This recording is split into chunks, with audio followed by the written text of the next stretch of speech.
Já estamos de volta às 16 horas e 5 minutos, depois de ouvirmos a música da Army Squad, né? Não deixar o rap morrer, né? Houve uma altura que isto estava a ir abaixo. Estava. Muita gente estava a fazer um outro estilo do que a fome, né? Tem que fazer algo rápido, algo que rende, que vende. Emergência. Mas é emergência. Mas pronto, já estamos aqui de volta, desta vez com o Dr. Osvaldo Macumbi. Boa tarde, doutor. Seja bem-vindo. Obrigado. Tá, deixa eu fazer isso. Está cômodo lá?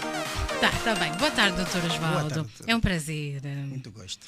Tá bem. O doutor Osvaldo vem falar do tema, ou do livro, que trata sobre acidentes de trabalho e doenças profissionais, à luz da nova Lei Geral do Trabalho e do novo Código do Processo do Trabalho. A título de conversa, a primeira pergunta, claramente aqui usando o teu guião que mandaste-nos, é o conceito de acidente de trabalho, para que o pessoal lá de casa entenda do que é que se está a tratar aqui. Obrigado, doutora. Obrigado a todos. Boa tarde, caros ouvintes. Tal como disseram, eu sou o Osvaldo Macumbi José. Quem é o doutor Osvaldo? Eu sou jurista. Boas. Jurista, autor do livro Acidentes de Trabalho e Doenças Profissionais. Antes mesmo de falar sobre o conceito, eu sei que o que diz respeito a tudo deve ser bem definido. Exatamente. Mas eu gostava de fazer uma apresentação básica do À livro. vontade, doutor. O meu livro tem como tema Acidente de Trabalho e Doenças Profissionais. Este tema é na vertente da reparação dos Doutor danos. Osvaldo, o microfone, para facilitar a comunicação. Obrigado. Este tema que eu venho abordar é na perspectiva, digamos, da reparação dos danos Ok. de um acidente ou resultante de um acidente de trabalho e doenças profissionais. Para que não haja confusão. Porque Exatamente. eu sei que quando se fala de acidente de trabalho e doenças profissionais, temos a ideia da prevenção dos acidentes de trabalho e doenças profissionais. Exato. Como jurista, eu falo da reparação dos danos dos acidentes de trabalho e doenças profissionais. Pronto, o livro é dividido em 3 partes. A primeira parte vai tratar da matéria do ponto de vista, digamos, substancial, definir o conceito, os tipos de acidente. A segunda parte vai falar da matéria um tanto quanto aritmética, o quanto da indemnização, os Exatamente. cálculos, Essa é a melhor relativamente. parte. Dinheiro, quanto é que será? Acho que sim. E a última parte vai tratar da tramitação processual, que é a Boa. parte, digamos, adjetiva, não é? Sim. A parte instrumental, como tramita um processo de acidente de trabalho e doenças profissionais, digo, uma ação emergente de acidente de trabalho e doenças profissionais. Exato. Tal como me provocou há bocadinho, não é? Falar do acidente de trabalho e doenças profissionais, relativamente ao seu conceito, eu trago aqui comigo o conceito, digamos, doutrinário e um conceito legal. O conceito legal deriva do decreto 53/5, que é o regime jurídico de acidente de trabalho e doenças profissionais. Do ponto de vista do autor, digo do meu ponto de vista, que eu entendo que acidente de trabalho e doenças profissionais é todo acontecimento fortuito ou súbito que ocorre antes, durante e depois, mas dentro do tempo atendível do exercício de atividade laboral, sob a autoridade da entidade patronal e que provoque lesão corporal, perturbação funcional ou doença de que resulte na redução da capacidade produtiva ou de ganho do sinistrado ou mesmo a morte. E do ponto de vista legal, o decreto entende que acidente de trabalho é o acontecimento súbito que ocorre no exercício da atividade laboral ao serviço da empresa ou instituição que provoca ao trabalhador lesão ou danos corporais de que resulte incapacidade parcial ou total, temporária ou permanente para o trabalho ou ainda a morte, isto nos termos do artigo 3º do regime jurídico de acidentes de trabalho e doenças profissionais. Sim, soubeste. Pois, Pronto, e ainda tem pressupostos e tipos de acidente. Obrigado, exato. E há quem não consegue, é muito importante aqui falarmos também, porque há quem não consegue diferenciar ou, vamos assim, desmitificar, posso assim dizer. Não, esse acidente aconteceu assim, é acidente de trabalho. E muitas das vezes colocamos aqui em queixo também acidentes de trajeto. Exatamente. É muita gente a ter uma certa discussão sobre isso. Não, mas se tu estás a ir, sais do trabalho, ok? E passas no local e depois de sair do local vais até a casa e acontece alguma coisa, será que é acidente de trabalho ou não é acidente de trabalho? Quais são os tipos de situações que podemos considerar que é acidente de trabalho? Obrigado. Antes mesmo de falar dos tipos de acidente de trabalho, é preciso falar dos pressupostos. Boas. Quais são as condições que determinam, na verdade, um tipo de acidente de trabalho ou não? Um acidente comum. Ou então um acidente ou um sinistro, né? Exatamente. Ou incidente, neste caso, também é um conceito que levanta algum problema na sua interpretação. Na verdade, os acidentes, ele comporta 3 pressupostos. Ok. O primeiro é o acontecimento súbito fortuito. Sim. O acontecimento, na verdade, deve ser mesmo súbito, deve ser imprevisto. Ok. E este acontecimento deve necessariamente, digamos, causar danos físicos, digamos, à pessoa, o trabalhador sinistrado, ou uma perturbação funcional. Ok. O terceiro aspecto é a redução da capacidade produtiva. Sim. Se nós pegarmos no conceito de acidente de trabalho e doenças profissionais previsto no regime jurídico de acidente de trabalho e doenças profissionais, o conceito é um tanto quanto deficiente. Okay. O legislador aqui em justiça laboral, ele fala de acidente de trabalho e doenças profissionais, refere simplesmente do dano físico ou dano corporal. Ok. Felizmente, a nova Lei Geral do Trabalho já veio sim, matar, exatamente. Embora eu no meu livro já escrevia coisa de um ano e pouco, quase 2 anos, eu já falava sobre perturbação funcional. O legislador atentamente também já colmatou à luz da nova Lei Geral do Trabalho, já fala de perturbação no sentido de, digamos, dar cobro ao conceito desenhado no regime jurídico de acidente de trabalho e doenças profissionais. Ok. Pois, então, no conceito, nós entendemos que aqui há um nexo de causalidade. O que se entende é que não basta que exista um acontecimento súbito e imprevisto na relação laboral. Exatamente. É preciso que este acontecimento cause lesão corporal ao trabalhador. Este é o primeiro nexo. Ok. Esta lesão corporal ou perturbação funcional necessariamente também deve reduzir ou afetar a capacidade produtiva do trabalhador, segundo o nexo. Este na perspectiva do autor. Eu entendo, né, que deve haver duplo nexo para que tenhamos um acidente de trabalho ou doença profissional. Ok. Então, esses são os 3 pressupostos super importantes. Primeiro, deve haver um acontecimento súbito ou fortuito. Né? Esse acontecimento deve ser imprevisto. O segundo aspecto, esse acontecimento deve causar necessariamente lesão corporal ou psíquica, ou então perturbação funcional, ou até mesmo a morte. Sim. E desta lesão ou perturbação funcional deve resultar na redução da capacidade produtiva do trabalhador. Ok. Essa redução, digamos, essa incapacidade que vai resultar por conta da lesão, é o que nós chamamos de dano laboral. Ok. O objeto aqui, em termos de ações emergentes de acidente de trabalho e doenças profissionais, na verdade, é a capacidade produtiva do trabalhador. O que o legislador procurou salvaguardar é o dano laboral, é a capacidade produtiva do trabalhador. Possivelmente, mais adiante, vamos falar um bocadinho, né, dos danos, digamos, patrimoniais e não patrimoniais, para que consigamos fazer alguma distinção entre uma e a outra. Então, Dr. Osvaldo, quando acontece uma situação e a situação que aconteceu não reduz ou não reduziu uma parte da nossa capacidade de trabalhar, não estamos dentro do pressuposto, é isso? Não estamos. Os pressupostos são cumulativos. Se faltar um pressuposto, na verdade, aqui afasta-se a possibilidade de reparação do dano.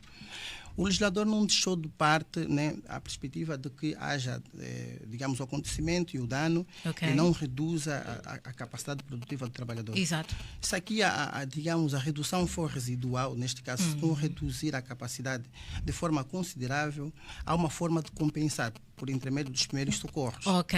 Vou lá dar um exemplo. Imagine que um mestre de cozinha, um cozinheiro, faz um corte no dedo, um corte. Sim. Na verdade, aqui houve um acidente, né? E causou uma lesão corporal. Exato. Violou aqui, digamos, a integridade física deste trabalhador. Mas será que este cortezinho no dedo é suficiente para parar de trabalhar, reduzir a sua capacidade produtiva? Eu lembro-me quando eu cozinhava, eu também sei cozinhar. Oh, que bom, que bom! Vamos saber! Um cortezinho é só colocar o dedo na boca, né? Chupar o sangue, já está okay, estancado o já sangue. Bem. Já está. Okay. Então, nesses termos, se não houver a redução da capacidade produtiva do trabalhador, deve haver primeiros socorros, deve haver compensação. É simplesmente para além isso. do primeiros socorros, tem uma compensação? Não, a compensação não. aqui É assistência médica que se vai dar, né? Porque não houve, na verdade, aqui a redução da capacidade produtiva. Se nós olharmos na perspectiva da prevenção dos acidentes de trabalho e doenças profissionais, nós chamaríamos isso de incidente. Okay, o incidente é aquele acidente leve. Já o acidente é aquele que causa, né, danos e não só danos, que reduz a capacidade produtiva do trabalhador. Digamos, a redução pode ser elevada ou baixa, tal como for definido a posteriori. Pois, então, na verdade, são estes 3 pressupostos. Quanto aos tipos de acidente, existem 2 tipos de acidente. O chamado acidente típico é aquele que ocorre no exercício da relação jurídico-laboral, no local de trabalho. Exato. E depois tem o tipo de acidente atípico, que é o chamado acidente de trajeto. Okay. Esse, na verdade, que causa muito mais problema de interpretação. Exatamente isso. Já tive em debates e discussões, doutor, nem imagino. Mas pronto.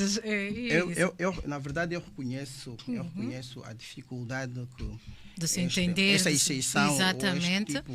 Este tipo de acidente causa digamos, a muita gente, até operadores do direito, pessoas experimentadas. Eu tive a oportunidade de conversar com alguns magistrados do Ministério Público e Judicial. Entender. Que, na verdade, também alguns tiveram alguma dificuldade de perceber ou de interpretar o tipo de acidente atípico, neste caso. E depois aí entra também como é que vai se provar se realmente ele estava a vir do trabalho, como é que se vai provar se realmente ele estava a ir no seu local de trabalho. Aí entra aí essas confusões todas também. Exato. Eu gostava de, se me permitirem mesmo... À vontade, doutor, à vontade. Eu gostava de dar um golpe de vista à lei para melhor esclarecer, porque falar do tipo de acidente de trajeto... Tem que ter bases também, base legal. Necessariamente preciso olhar o que a lei diz, o que a lei define sobre acidentes de trajeto. Na verdade, o acidente de trajeto é aquele que ocorre entre o local de trabalho até a casa, nesse caso, este trajeto que o trabalhador faz do local de trabalho à casa e vice-versa. De casa ao local de trabalho. Se houver um acidente de trabalho nesse trajeto, independentemente do meio que ele vai usar, imagine que ele tenha apanhado o táxi, imagine que ele usa carro próprio, alguém na formação, quando estava a dar a formação, pergunta, mas se ele magoilar-se, por exemplo, de uma boleia e ocorrer um acidente... Havíamos de considerar também um acidente de trabalho. Pronto. A lei diz que o acidente de trabalho de trajeto é aquele que ocorre na ida e volta, trabalho a casa, trabalho. Então, a grande questão que se coloca é, na verdade, Mas o doutor pode procurar rapidamente e ver. Tá já está lá? Já? Digamos, o calcanhar de Aquiles para a compreensão, digamos, desse tipo de acidente e todos os outros tipos de acidente, é saber que tipo de risco é que está em causa. Ok. Embora a lei não fala do tipo de risco, mas do ponto de vista doutrinário, entende-se que para a reparação de acidente de trabalho e doenças profissionais é preciso que se observe 2 tipos de risco. O chamado risco profissional é aquele risco que está ligado ao tipo da profissão, tipo de trabalho. Exato. Sabe-se quem trabalha com energia. Né? Claramente, né? Tem sempre aquela coisa de... Quem trabalha, por exemplo, com telecomunicações, os raios ou as radiações ionizantes causam determinados efeitos. Eu depois, mais adiante, vou abordar um bocadinho, vou chamar a atenção da sociedade, porque há um problema seríssimo. Infelizmente, pessoas parecem ser do bem ou aparentemente do bem. Mas no fundo, não são. A ver. Exato. Então, o que é que acontece? O segundo risco é o chamado risco de autoridade ou risco empresarial. É esse risco que a empresa assume. Na verdade, o trabalhador, enquanto estiver a desenvolver a sua atividade laboral, ele está sob a autoridade da entidade empregadora. Sim. O trabalhador, enquanto estiver a se deslocar, a fazer o trajeto do trabalho para casa, ele continua sob a autoridade da entidade empregadora. Exatamente. E se houver um acidente nesse trajeto, como está sob a autoridade da entidade empregadora, considera-se um acidente de trabalho e doenças profissionais para efeito da reparação desse dano que lhe for causado. Ok. Este é a pedra angular. Exatamente. Isto é que digamos, explica todo um monte, digamos, de desenhos, de circunstâncias que podemos aqui desenhar, permitam-me. Nós, de certeza que, se eu deixar de forma vaga, as pessoas vão perguntar. E se ele estiver, por exemplo, a apanhar a boleia de um amigo, se ele desviar, sim, como é que exatamente fica? Isso. A questão Essa é a grande discussão. A grande questão é, se estiver sob a autoridade da entidade empregadora, o acidente é de trabalho. Se já não estiver sob a autoridade da entidade empregadora, se estiver sob seu domínio próprio, né? Então esse acidente já não é de trabalho, mas sim um acidente comum. Ok. Não é só que ainda levanta problemas. Exatamente. Como provar? Porque ninguém entra com uma câmera com os trabalhadores ou funcionários, onde todo local onde ele vai, e aquilo começa a ver, não, essa aqui não estava a ir em casa, estava a dar umas... Essa aqui subiu num pau porque queria e sabia dos riscos, caiu. Então. Exato. Bem, perdão. Tal como dizia, então, quando estamos a falar do risco de autoridade, é preciso olhar para aquele brocardo. Eu sei que a doutora tem o domínio da coisa. Ubi incômoda, ibi incômoda. Exato, ou ibi incômoda, ubi incômoda. Quem tira proveito deve arcar com as consequências. Quem tira proveito deve arcar... digamos, com os prejuízos. Exatamente. Quem tira vantagem deve arcar com as desvantagens. É nesse diapasão que se definiu, na verdade, a responsabilidade da entidade empregadora. Okay. Aqui a responsabilidade civil na reparação dos acidentes de trabalho e doenças profissionais é uma responsabilidade objetiva pelo risco. A entidade empregadora aqui assume o risco. Sim. Por isso é que, se o trabalhador ainda estiver sob a autoridade da entidade empregadora, a entidade empregadora assume os riscos. Ok. Agora, a outra questão que se coloca, por exemplo, no artigo 3º, né, nos números seguintes, eu falo número 3, número 2, número 2, número 3, ele vai definir, por exemplo, permita-me mesmo que que eu leia o artigo para melhor esclarecimento. Eu só vou fazer isso. Exato. O número 2 diz o seguinte, do artigo 3º do decreto 53/5, que é o regime jurídico de acidentes de trabalho e doenças profissionais. São ainda considerados acidentes de trabalho os que ocorrem nas circunstâncias seguintes. Durante o trajeto normal ou habitual de ida ou regresso do local de trabalho, qualquer que seja o meio de transporte utilizado no percurso. Já falamos. A linha B. Durante os intervalos para descanso ocorrido no local de trabalho. A linha C. Em atos de defesa da vida humana e da propriedade social nas instalações da empresa ou instituição. A linha D. Durante a realização de atividades sociais, culturais e desportivas organizadas pela empresa. Ok. O número 3, que eu acho que é um bocadinho mais curioso. Considera-se trajeto normal o percurso que o trabalhador tenha de utilizar necessariamente entre a sua residência e o local de trabalho e vice-versa, dentro dos horários declarados. Ok, essa parte já vem ajudar. Mas também complica. Dentro dos horários, ou seja... Quais são esses horários? Exatamente. Que não se quer calar.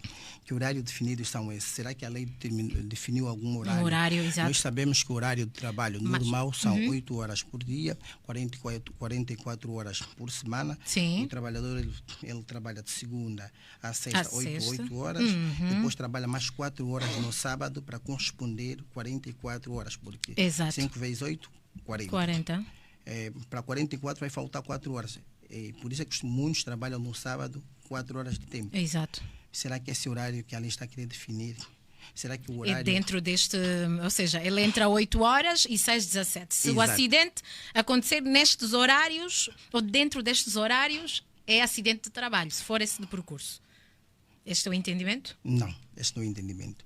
Parece ser o entendimento, mas não é esse o entendimento. Ok. Bem, a lei quando fala da habitualidade. Normalmente, se o trabalhador vive no Quilamba, vamos lá imaginar Quilamba, trabalha aqui no centro da cidade, ele usa o trajeto Camama, por exemplo, Camama-Quilamba. E normalmente ele faz aí 2 a 3 horas de tempo. Exato. este horário pode ser entendido como horário declarado por causa da habitualidade que ele faz do local de trabalho para casa, casa, local de trabalho. Certo? Agora, a questão que não se quer calar é o seguinte: e se houver um desvio? Exatamente. Exato. Se houver algum desvio, digamos... Não, antes de ir para o trabalho, vou rapidamente ir, se calhar, colocar gasolina, né? Ou vou tomar um cafezinho rapidamente, depois vou para o trabalho. Não, vou dar um exemplo um bocadinho mais escolástico.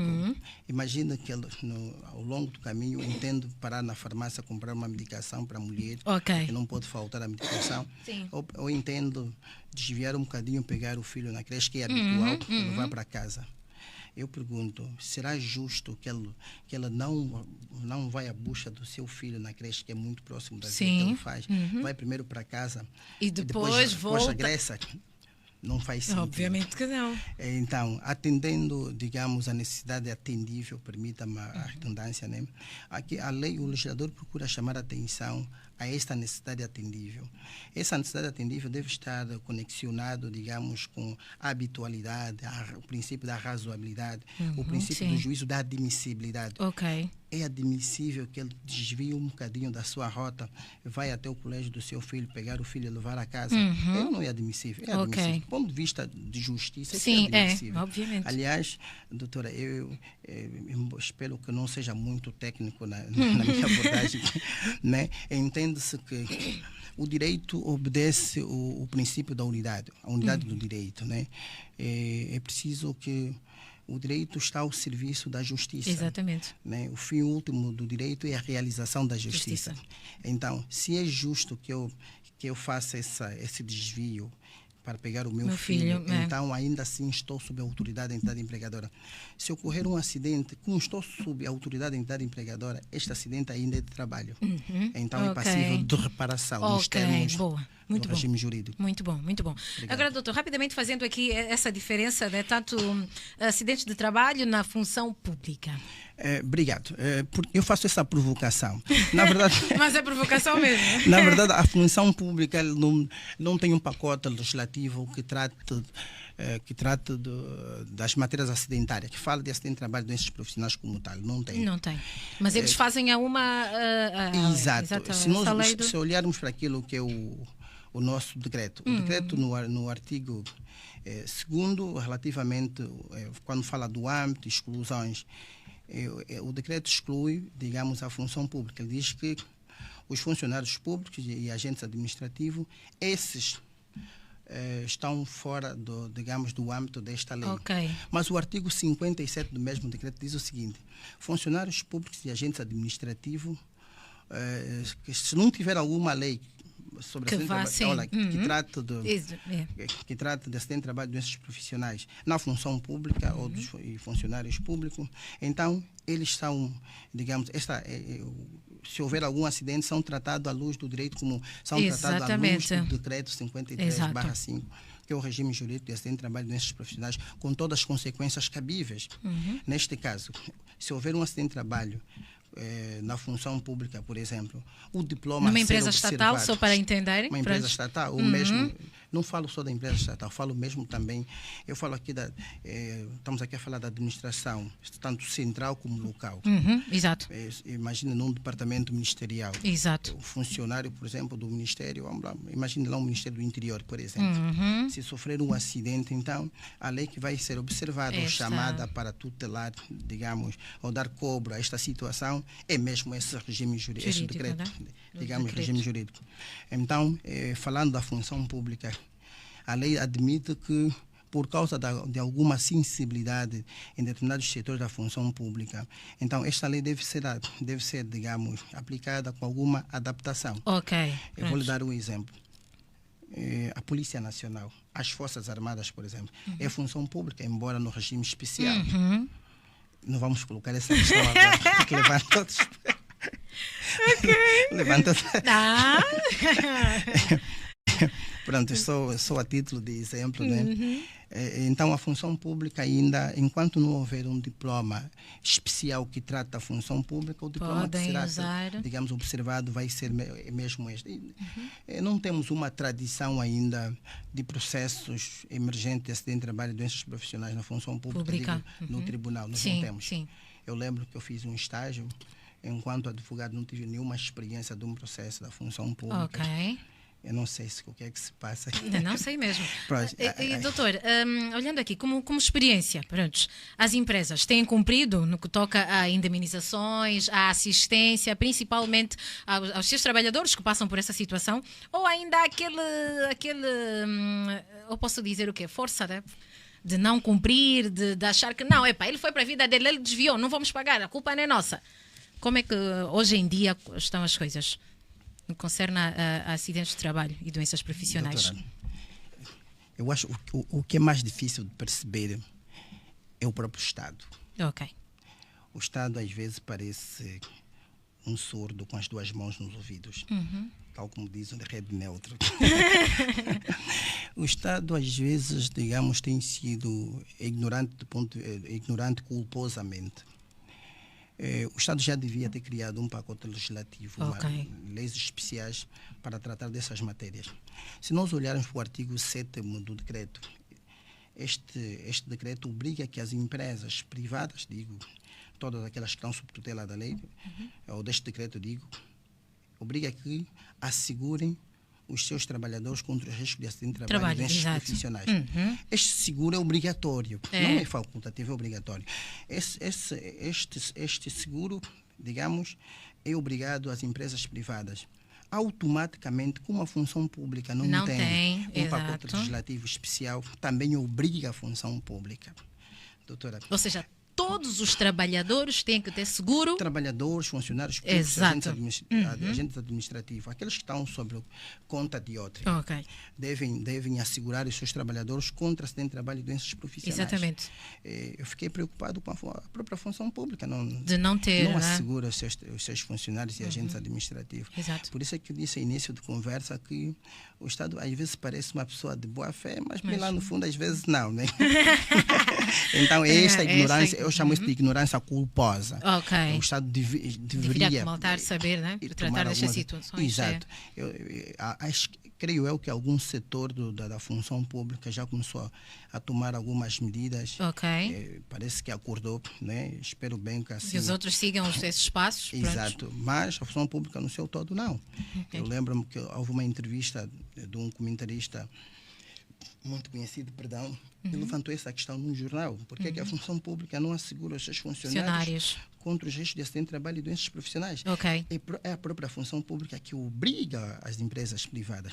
Falando de empresas privadas ou empresas públicas também, também não é tradição, não é cultura. Sim, não é. Falta de cultura jurídica, às vezes por parte das empresas, como das empresas privadas, como das empresas públicas. Ou as empresas, então, ignoram este facto por causa, digamos, do seu patrimônio que vai ver reduzido. Esse é o grande problema. No final das contas, doutora, percebe-se que é melhor assegurar... Precisa de ajuda, né? Sheldon, por favor. É melhor assegurar os trabalhadores contra os riscos de acidente de trabalho e doenças profissionais. Fica muito mais barato do que deixar que as coisas vá, digamos, à esfera judicial, que vá a tribunal. Doutor, para terminar, a tramitação processual das ações de acidente de trabalho. Como é que temos que fazer? Naqueles casos também que não temos advogados, pronto, não tenho dinheiro para pagar, como é que eu tenho que fazer? Onde é que eu tenho que me dirigir para tratar essas situações? Bem, relativamente à tramitação, embora eu gostava de falar um bocadinho só da digamos, descaracterização, mas pronto. Pela hora também. Não é africano. Exatamente. Vamos então. Falar da tramitação. Felizmente, hoje foi acordado um novo diploma, que é o Código de Processo do Trabalho. Ele traz alguns princípios que, na verdade, já dá cobro a esta questão que me está a colocar. Primeiro, que os trabalhadores, já mesmo no antigo Código, na antiga Lei Geral do Trabalho, nos termos do artigo 36 a 39 da Lei 22/12, que é a lei da PGR, os trabalhadores, eles são patrocinados. Os trabalhadores não precisam de advogados inicialmente para, digamos, intentar uma ação ou ver assegurados os seus direitos. Não é? O Ministério Público garante essa assistência. Nos termos da antiga Lei Geral do Trabalho, a partir do artigo 273 em diante, quando falava da tentativa de conciliação, entendia-se que, em termos de conflito, se o trabalhador não tiver advogado, depois da tentativa de conciliação, em caso de não acordo, o trabalhador deveria requerer assistência judiciária, ou assistência ou patrocínio judiciário. Isto é o Ministério Público. Mas, na nova lei, ainda na antiga lei, os trabalhadores sinistrados não precisavam, se não tiverem, como é um processo oficioso, se não tiverem advogado, o Ministério Público, então logo aperceba-se que ele não tem advogado, assiste o trabalhador automaticamente. Exatamente. Felizmente, hoje o novo Código de Processo de Trabalho já traz tudo isso patente nos princípios. Ele traz o chamado princípio da gratuidade, digamos, da assistência judiciária aos trabalhadores e seus familiares. E também o princípio da oficiosidade, digamos, obrigatória dos trabalhadores. Digo, em outras palavras, quero dizer o seguinte: hoje o trabalhador não precisa de advogado. Eu falo aqui do trabalhador sinistrado, não precisa de advogado para intentar uma ação ou para dar continuidade de uma ação. O mesmo acontece com um trabalhador em caso de conflito laboral. Num processo geral ou num processo comum, como num processo especial, já não precisam de requerer, se o Ministério Público entender que o trabalhador não tem advogado, até porque presume-se que o trabalhador é pobre, não tem condições de contratar um advogado, o Ministério Público assume o patrocínio judicial. É automático.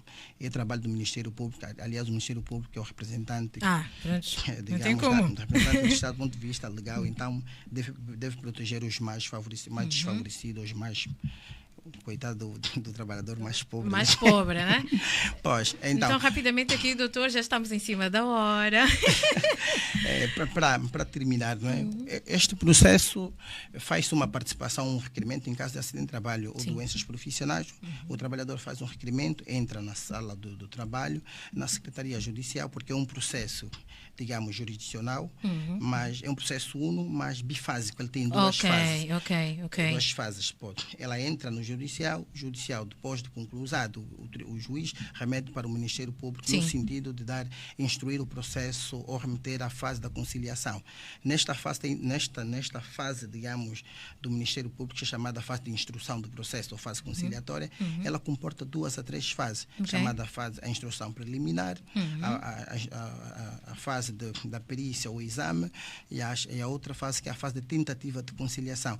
Tudo vai depender das circunstâncias, das provas, digamos, trazida no processo para a determinação da tentativa de conciliação ou mesmo, digamos, instrução do processo. Mas aqui a prova não vai depender muito da entidade patronal, porque eu posso levar aí o caso e não me interessar, ele é que tem que provar que... É um caso, embora o tempo não me perdoe, eu espero que me convidem mais para abordar mais. Claramente. Devo lembrar a todos que estão do outro lado que, inicialmente, as ações de acidente de trabalho e doenças profissionais não prescrevem. Boa. Sabe por que não prescrevem? Porque há uma arrumação, eu acho, há quem entenda mal, mas é bem feita.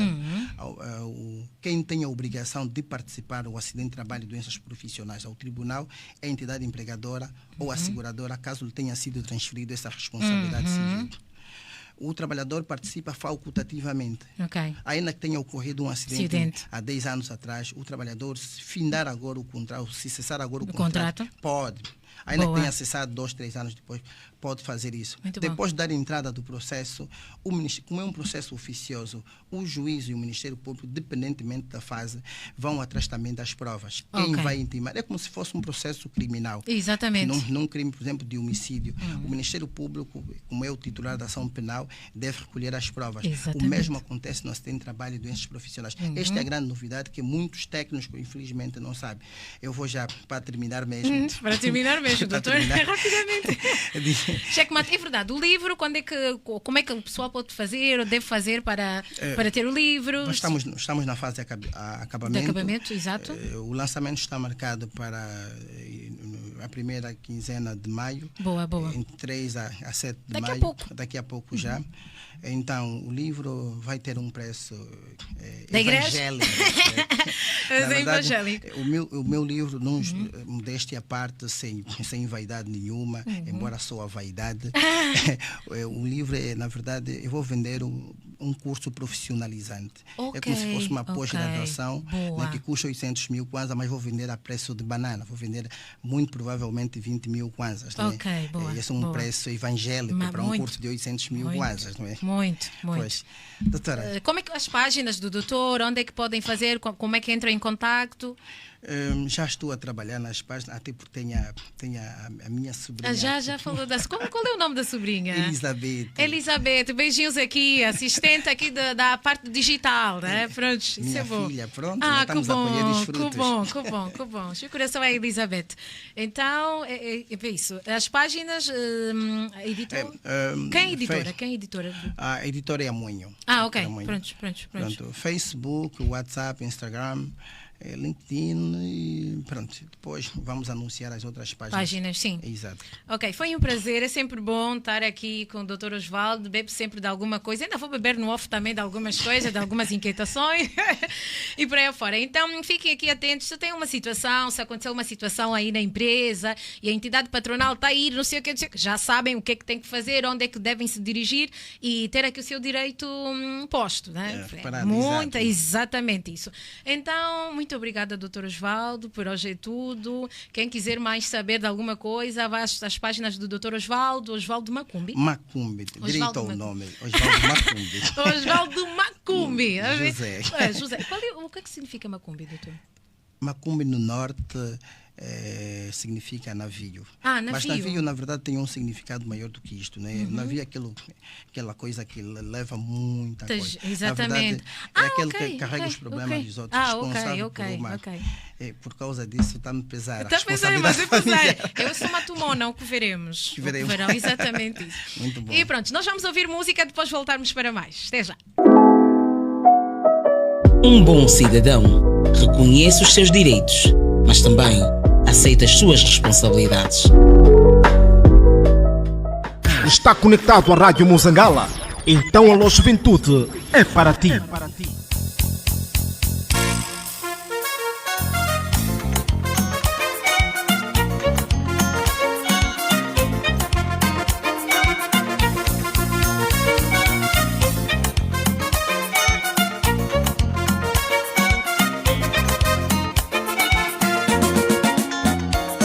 Sou boa rumba, me